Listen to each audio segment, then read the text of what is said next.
Merci. Eh bien, bonjour à toutes et à tous, merci d'être là. Bon, je vous avoue que parler de social engineering en 30 minutes, c'est très compliqué, surtout quand j'ai un tiers de cette salle qui sont mes anciens élèves.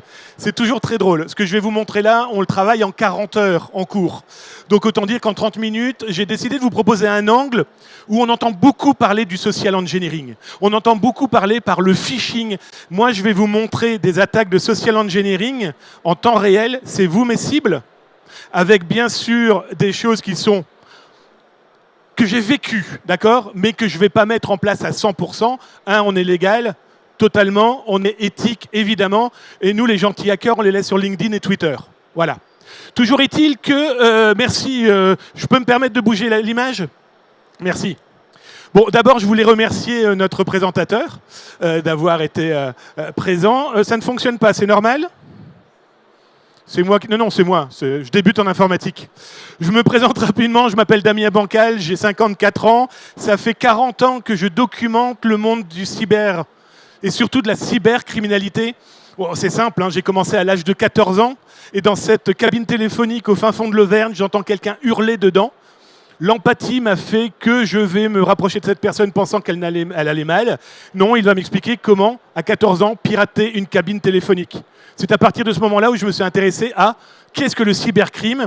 Et depuis, eh bien, je ne fais que documenter, écrire, travailler sur le sujet. On passe rapidement là. Donc, je suis Damien Bancal. J'ai un blog qui vient de fêter ses 30 ans, qui s'appelle zatas.com, qui est lillois. J'ai une société qui s'appelle veillezatas.com qui là c'est de la cyberintelligence qui n'a rien à voir avec zatas.com. Faut-il quand même faire une belle différenciation éthique, loi et surtout les contenus qu'on recherche pour des entreprises et partenaires. Et après il y a la partie médiatique, celle que potentiellement vous connaissez où je travaille par exemple pour Que Choisir, je travaille pour M6, RTL avec Julien Courbet par exemple. Donc voilà, donc ça c'est la partie la plus connue, on va dire ça comme ça. Et pourquoi ? Parce que moi, depuis 40 ans, je me suis rendu compte que la cybercriminalité n'était clairement pas un fantasme. À une époque où on me disait « Oh, Damien, tout ça, c'est de la science-fiction ». Et il y a 30 ans « Ah, mais Damien, vous exagérez ». Et depuis 20 ans, je vous laisse imaginer et regarder dans vos propres agendas. Donc aujourd'hui, je vais vous parler de quoi ? De social engineering. Le social engineering, non pas parce que je vais vous envoyer un phishing. Je ne pense pas que vous soyez les victimes qui vont accepter de recevoir le SMS qui vous dit « Oh, tu as un colis de 16 tonnes à mettre dans ta boîte aux lettres ». Vous n'êtes pas les personnes qui allez recevoir ce mail qui vous dit « Bonjour, c'est la banque, c'est vous le prélèvement de 16 000 €. Vous n'êtes clairement pas ce public. Moi, je vais vous montrer le public que vous êtes, les VIP et les CSP+, pour les pirates informatiques qui vont s'attaquer à votre cerveau avant de s'attaquer à votre clavier. Alors, la première chose, j'aime l'histoire. Il est important de rappeler qu'avant d'avoir les meilleurs anti-phishing, les anti-tout, on avait surtout de l'humain. Les premières attaques documentées de social engineering, on est en 1832. Cette petite dame crée une banque dans laquelle elle dit à ses copines « Venez, mettez vos sous. Et grâce à vos sous, ça va faire des petits. » Elle est celle qui a créé Ponzi. J'entends pas la chaîne de Ponzi. Le mec qui est caché derrière la chaîne de Ponzi, c'est 40 ans plus tard. Elle a commencé ses arnaques en faisant faire des gâteaux à ses copines et elle revendait les parts de gâteaux. C'est ça le social engineering. Vous convaincre de passer une petite annonce parce que vous avez un carnet dans vos mains et que vous avez perdu l'instigatrice. C'est demander à une personne de garder votre sac à dos parce que j'en ai pour quelques secondes. J'ai déjà commencé ma cyberattaque. Alors après, on en a d'autres. Plus contemporain, le premier qu'on connaît parce qu'il a eu un film sur son histoire totalement bidonnée, Franck Abagnale, Attrape-moi si tu peux. Même le film est faux. Dans son social engineering, donc dans son mensonge, il a tellement menti qu'à la fin, il ne pouvait plus s'en sortir. Le film est complètement bidonné, c'est son histoire qu'il a lui-même écrit. Sauf qu'aujourd'hui, avec l'Internet, on est capable de savoir que tout ça est faux, vu qu'au moment et les dates qu'il a fournies dans son livre, il était déjà en prison. Il a été mis en prison parce qu'il a volé que 3 chèques, façon de parler, à sa belle famille. Après, celui qui est normalement connu, je pense, de votre culture dans la cyber, Kevin Mitnick, décédé il y a peu, qui était, on va dire, le roi, le condor, l'oiseau, qui a été le premier à véritablement démocratiser le social engineering. Oh, il a appelé le FBI, il a appelé la NASA par téléphone et réussir à les convaincre à fournir de la documentation. Au milieu, pourquoi il y a l'ancien ministre de la Défense, Jean-Yves Le Drian ? Il faut savoir qu'il y a eu une cyberattaque en son nom où les malfaiteurs ont acheté des masques en silicone, ont contacté plus d'une centaine d'entreprises françaises et par Skype par Teams de l'époque, en visio, avec un masque, ils ont réussi à voler plusieurs dizaines de millions d'euros juste en convainquant, en disant « Vous aidez la France, vous donnez du liquide et on vous donnera du boulot plus tard ».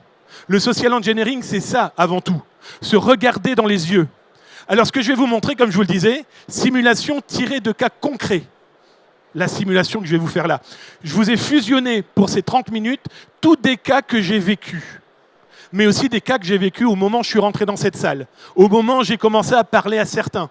Je m'excuse auprès des gens qui me connaissent que je ne suis pas allé les voir tout de suite, parce que c'est aussi de la manipulation, non pas contre eux, mais contre ceux qui regardent. Voilà. Donc bonjour à ceux que je n'avais pas voulu saluer tout de suite. Alors aujourd'hui, c'est vous la cible. Quand on dit c'est vous la cible, bon, bah, je vous passerai les dorks. Vous savez, ces fameux codes qu'on peut mettre dans Google, dans tous les autres moteurs de recherche, et avec certaines règles, on est capable d'exfiltrer de l'information que vous avez laissée dans un coin. Je ne vous parle pas de leak, hein. Alerte, il y a une fuite de données. Non, non, non.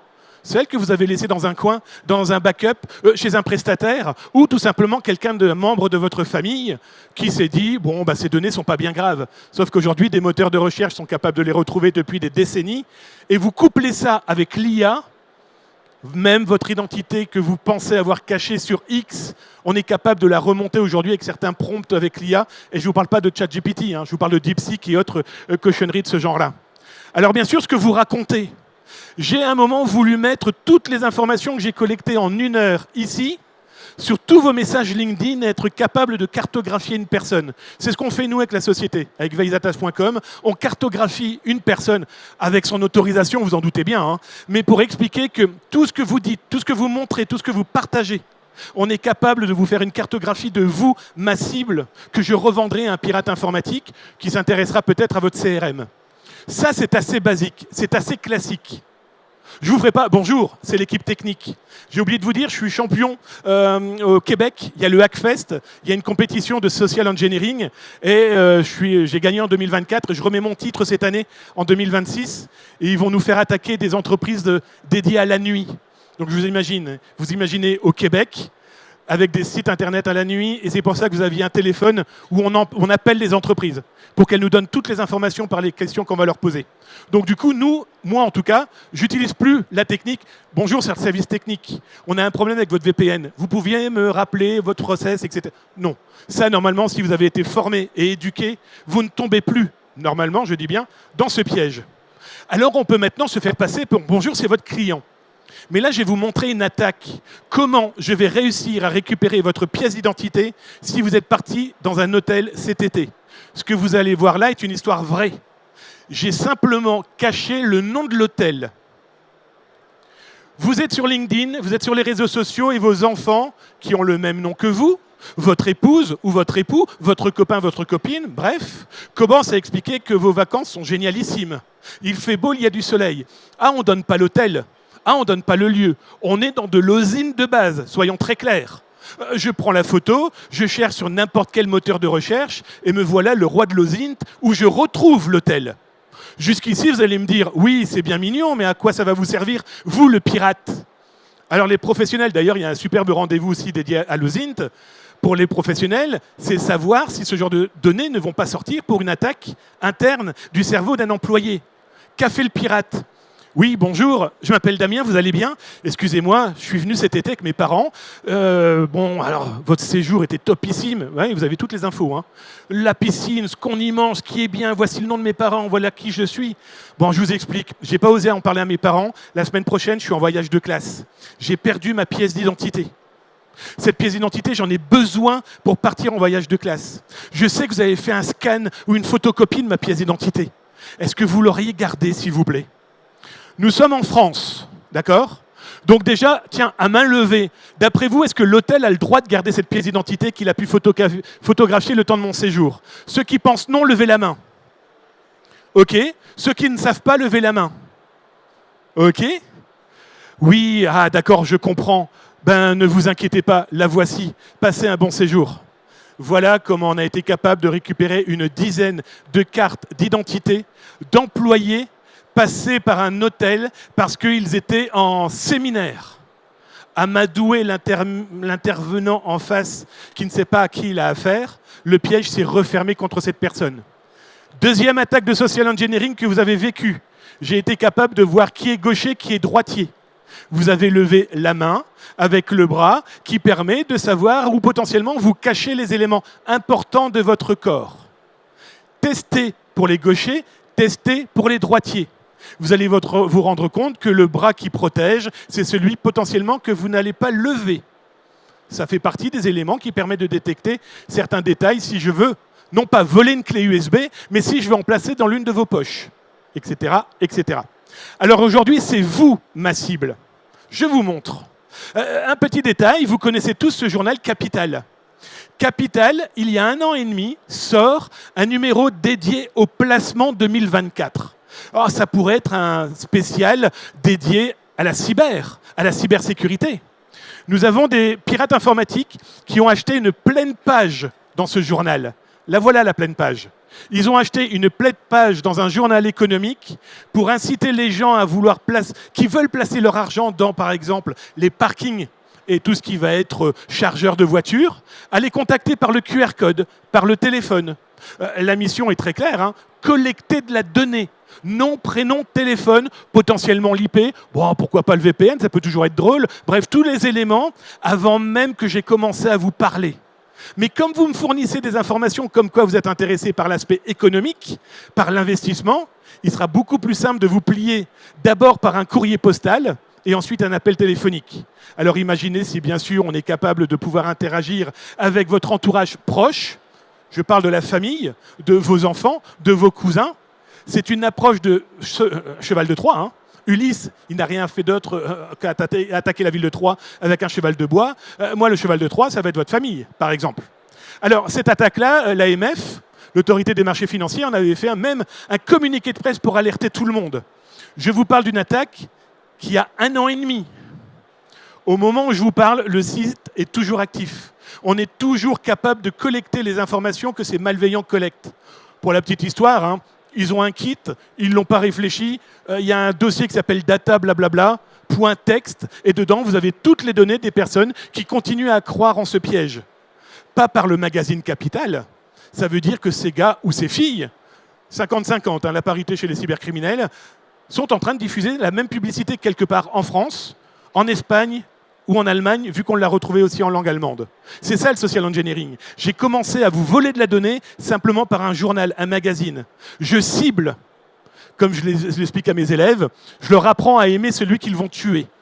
Je sais que le terme est moche, mais le social engineering, c'est soit vous voler de l'information, soit vous le mettre dans votre crâne, soit de pouvoir intercepter l'information que vous allez retransmettre. Alors ensuite, dans les informations qui peuvent être transmises, la CNIL, comme la gendarmerie, comme l'OFAC d'ailleurs, font souvent de la communication en disant « Attention avec la photo et les photos de vos enfants ».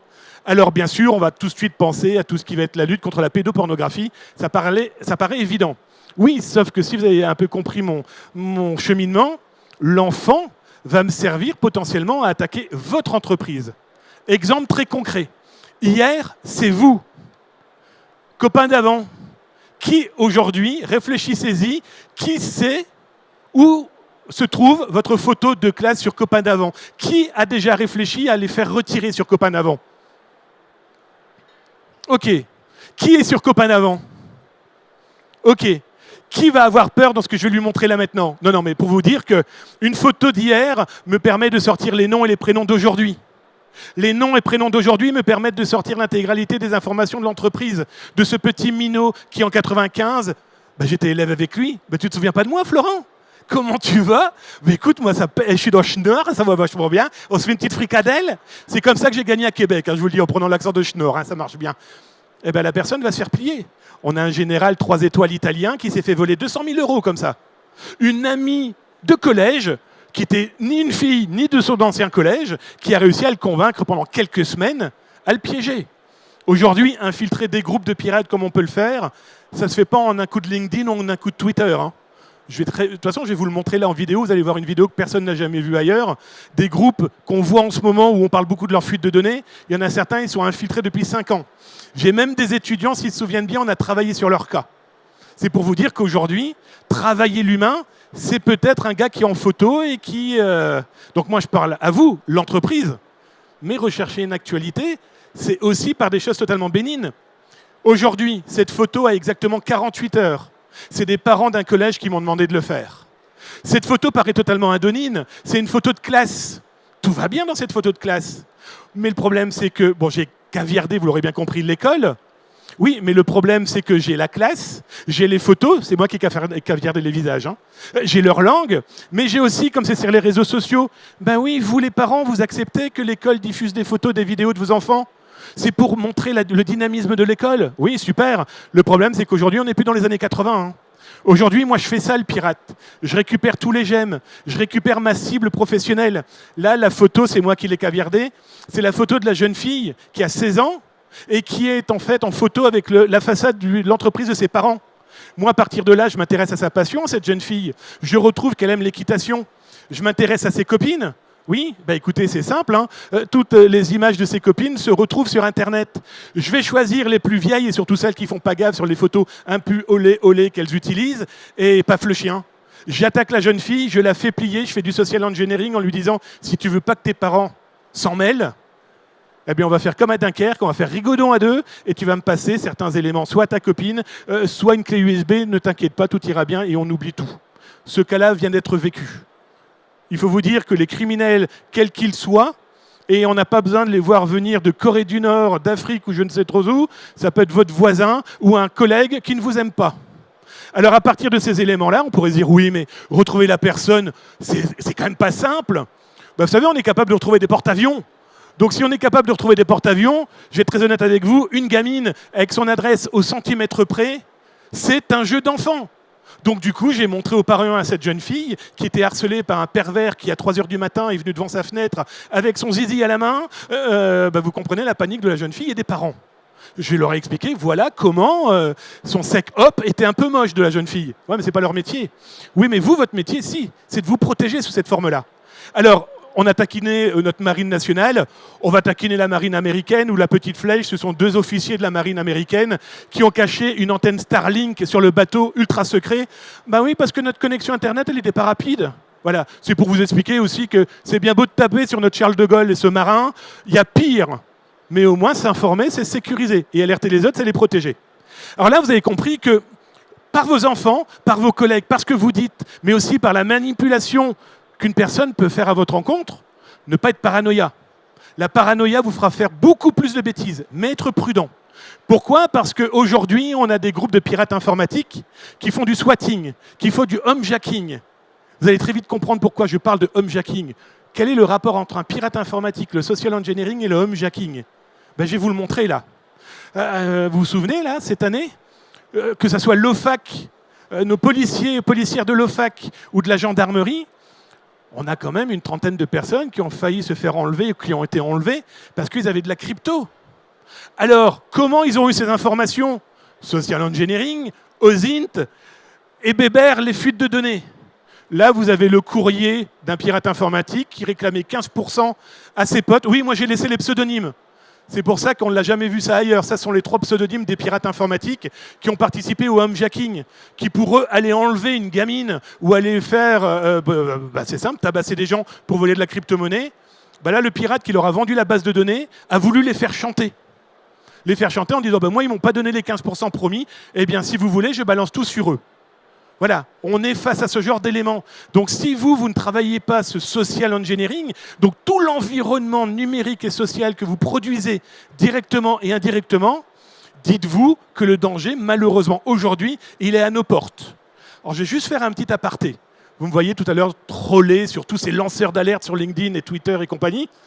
Menace de mort le 27 avril, chez moi à 3h du matin. Coup de téléphone, et certaines personnes avec qui j'ai mangé au restaurant comprendront ma discrétion. Coup de téléphone à 3h du matin, ma femme a adoré l'humour, et comme je crains plus ma femme que les pirates, vous comprenez un peu l'ambiance. Bonjour Bancal, tu vas crever, on va faire sauter ta maison. Ça m'a fait moyennement rire. Alors après, j'ai parlé avec ces pirates, tous ceux qui ont fait Boulanger, LDLC, Free et compagnie. Ils ont trouvé cette ligne téléphonique et je ne me serais pas inquiété si cette ligne téléphonique ne me servait pas qu'à ma double authentification. Je ne l'utilisais pas au téléphone pour appeler ou pour recevoir des appels. Depuis, j'ai déménagé. Depuis, j'ai changé 1800 mots de passe. Depuis, j'utilise des outils comme Bluefields parce que ça me permet de sécuriser mes données. Depuis, ça me permet de changer de voiture, de plaque d'immatriculation. Aujourd'hui, je vis plus à Lille, je vis à Bordeaux. Voilà. La fabrication aujourd'hui, parce que quelqu'un qui veut vous nuire, bon, moi, c'était juste parce que j'avais retrouvé ces pirates, dont un que je vais vous montrer là maintenant avec son outil. Mais vous, si vous n'éduquez pas vos équipes, alors vous d'abord, mais vos équipes, faire plier un membre de votre équipe par du social engineering, jeu d'argent, sexe, alcool, perte d'emploi, si vous ne les éduquez pas à voir les signaux qui doivent leur faire dire « je vais tout de suite alerter », votre entreprise va être pliée en 4. Regardez les Américains qui ont découvert quand même que des Nord-Coréens ont été engagés dans des entreprises où ils n'avaient jamais vu les DRH. Vous savez, hein, j'ai des cadeaux, je propose un cadeau à quelqu'un. Si c'est de l'argent liquide à une personne qui en a besoin parce que j'ai trouvé le moyen de lui faire perdre de l'argent sur un faux casino, imaginez le levier. On est arrivé à ce niveau-là aujourd'hui. Hein. Très bien les anti-phishing, etc. On a oublié l'humain. L'humain d'abord. Parce que c'est bien beau, c'est génialissime, il y a tous les outils du monde. Un outil ne vous sauvera jamais si quelqu'un, un professionnel du SE, décidera que vous êtes sa cible. C'est pour ça que ça se prépare en amont. Alors, on vit bien, ne vous inquiétez pas, hein, mais c'est des choses à prévoir. Il faut s'éduquer sur le sujet. Alors, le SE vous regarde dans le blanc des yeux. Ça, vous l'aurez compris. Vous l'aurez compris que moi, je suis arrivé beaucoup plus tôt. Alors, je remercie aux 2 techniciens qui ont été adorables là-bas. Je leur ai posé toutes les questions possibles, ils m'ont répondu à tout. Mais ça, ce sont des éléments aussi.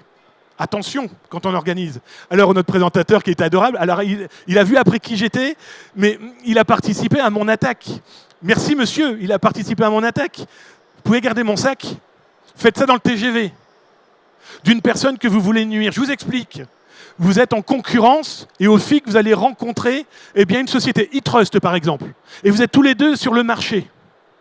Je fais le moyen de laisser le sac dans le wagon de la personne qui est votre concurrent. Il n'est pas parti. Hein. Parce que comme je suis vicieux, j'ai mis une étiquette à son nom. Autant dire que nos policiers qui ont autre chose à faire, iront lui taper sur l'épaule. Et puis surtout sur le sac et le train ne partira pas. Ce n'est pas une blague. Hein. Un exemple très concret, Kevin Mitnick, paix à son âme, on a une énorme chance, il est venu il y a 5-6 ans à Lille. Nous, on a eu pour mission de le piéger. On n'a pas été jusqu'au bout, vous en doutez bien. Mais imaginez un Américain sur lequel vous avez étalé un peu de hashish ou de poudre de pétard sur son sac qui va lui permettre de prendre l'avion. Et que vous faites passer au contrôle, et qu'au contrôle, il fait bip, bip, bip. J'ai une énorme chance d'aller souvent au Canada ou aux États-Unis. Imaginez quand je suis tout seul avec mon sac à dos et des câbles. Alors imaginez quelqu'un dont le sac bip bip parce que c'est soit de la drogue, soit de la poudre. Vous venez d'éliminer un concurrent. C'est ça comme ça aujourd'hui. Hein. Alors là, je ne le fais plus, mais par exemple ici au FIC, mes étudiants, quand je travaillais par exemple, là j'ai des élèves de l'Oteria, j'ai vu Nexa aussi, mais à une époque où j'étais pour l'université de Valenciennes, mes étudiants avaient pour mission de piéger les stands. Un exemple très concret, vous penserez à moi. Les stands où il y a des bonbons de couleurs, ils avaient pour mission de les changer, les bonbons Haribo, en bonbons Harry Potter. Fini la fraise, hein. Chaussettes, gourra, goût camembert. Le contact privilégié économique avec une personne qui vous voit et qui se dit surtout il pue du bec, ça va se passer beaucoup moins bien. N'oubliez pas hein, cette relation des 3 secondes. Qui, quoi, comment, où. 3 secondes, si l'odeur est là pour tout casser, le business est fini. C'est ça le social engineering. Alors le social engineering, c'est ces fameux QR codes. Mon Dieu, que des QR codes, il y en a partout. Alors là, maintenant, on va regarder qui a QR codé à l'entrée, là-bas, en 30 minutes, une affiche que j'ai laissée. En 30 minutes, dans le hall d'entrée, j'ai eu 62 visites sur cette URL. Quand les gens ont QR codé, cette URL, c'est juste un article qui leur dit « Mais pourquoi vous avez flashé sur ce QR code ?» Parce que c'est marqué « InCyber », parce que les couleurs sont jolies. Ça continue à piéger les gens, le QR code. C'est énorme. Prudence. Utilisez des outils qui vous diront ce qui est caché derrière. Alors bien sûr, les poubelles. Alors ça, je ne vous en ferai pas. Ça, venez en cours. Vous êtes les bienvenus. Il y a quelques élèves qui vous expliqueront pourquoi. On a une période où on fouille les poubelles. Et oui, le RSE, c'est aussi chez les pirates informatiques. La science de la rudologie, c'est étudier vos poubelles pour connaître votre vie. Votre santé, solo, homme, femme.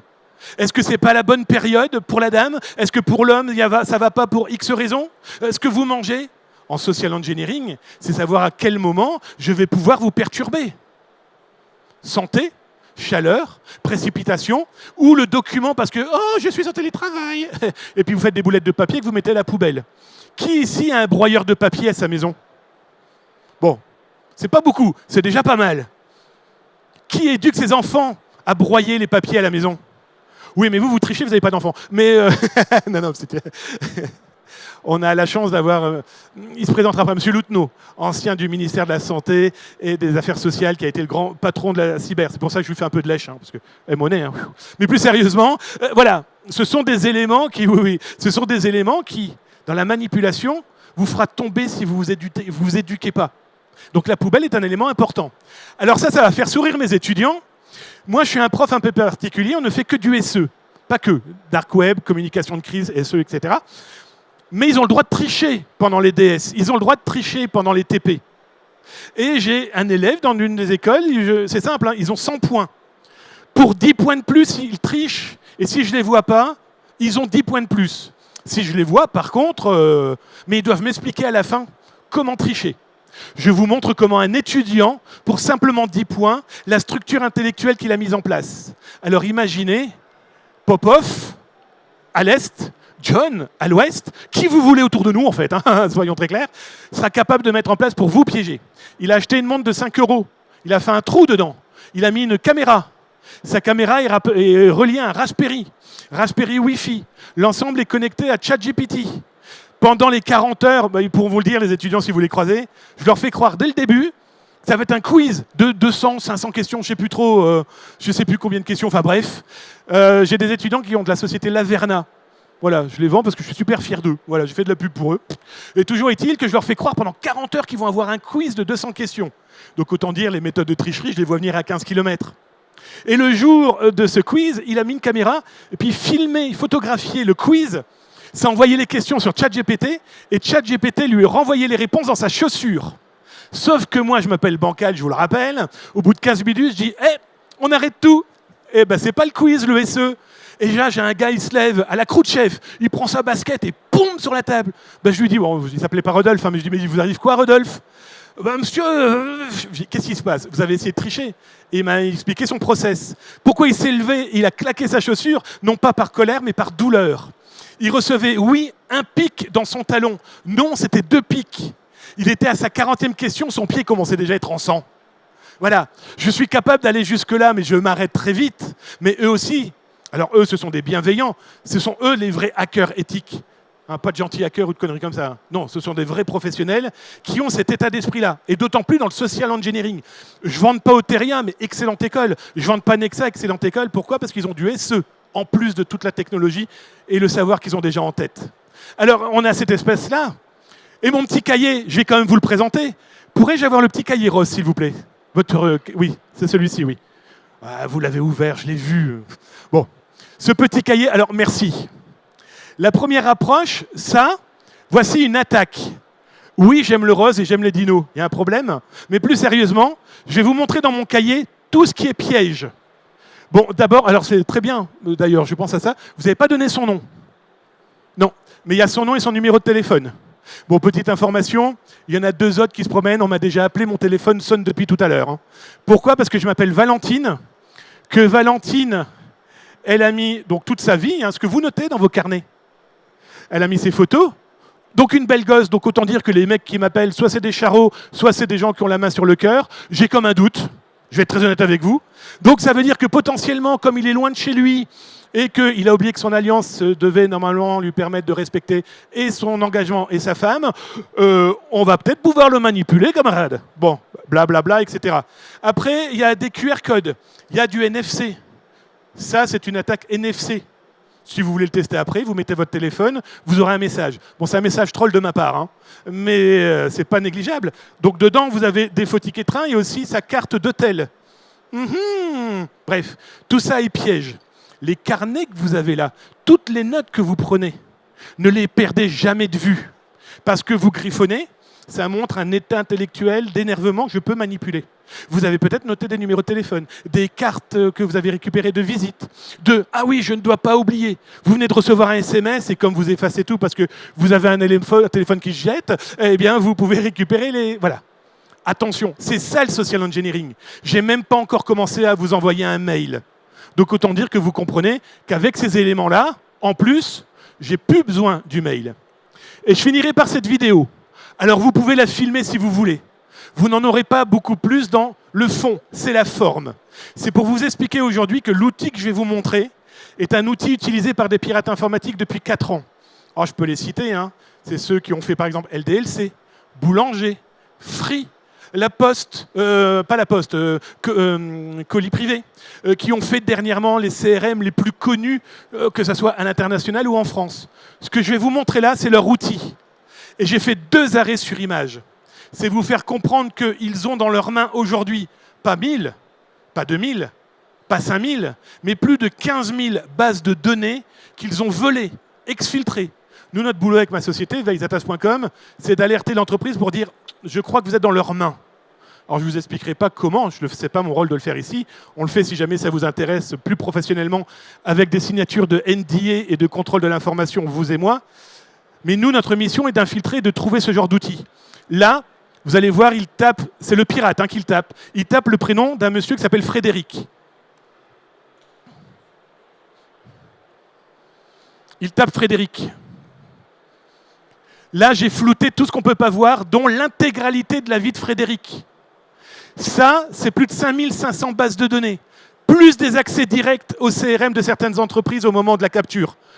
En temps réel chez SFR, en temps réel chez Pôle emploi, en temps réel dans plein d'autres bases de données. Ça, on a beau être lanceur d'alerte de ce qu'on veut sur Twitter et LinkedIn, mais c'est ça qu'il faut pouvoir trouver. Non seulement les pirates, mais surtout ce qu'ils ont caché derrière. Aujourd'hui, nous, on en connaît plus de 250 de ce genre d'outils. Il y en a un qui est en train d'être mis en place par des pirates, vous irez voir sur mon blog que j'ai interviewé. Ils sont à 17 milliards de données uniques. Ça commence à faire beaucoup. Merci. J'ai vu notre animateur J'étais debout, merci. Ultra efficace. Merci.